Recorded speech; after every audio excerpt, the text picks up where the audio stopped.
ఆదిలాబాద్ నియోజకవర్గంలో ప్రజలకు ఏ చిన్న కష్టం వచ్చినా నేనున్నానంటూ ముందుంటారు శ్రీనివాసరెడ్డి. అభిమానంతో పిలిచిన వారి ఇళ్లకు వెళతారు. అనారోగ్యంతో బాధపడుతున్న వారి నివాసాలకు వెళ్లి పరామర్శిస్తారు. మేడిగూడలో ఆప్తులను కలిసి వారిని వారి కుటుంబ సభ్యులు ఆత్మీయంగా పలకరించారు కంది శ్రీనివాసరెడ్డి. అనంతరం అదే గ్రామంలో కిడ్నీలో స్టోన్స్ కి చికిత్స చేసుకున్న సామ నారాయణ రెడ్డి నివాసానికి వెళ్లి పరామర్శించారు. త్వరగా కోలుకోవాలని భగవంతుని ఆకాంక్షించారు.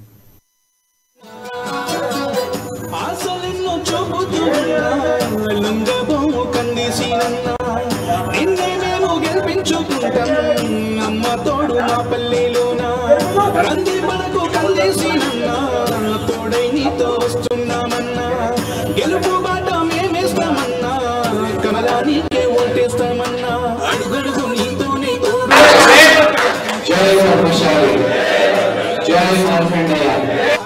చూడాలి నువ్వేసినన్నా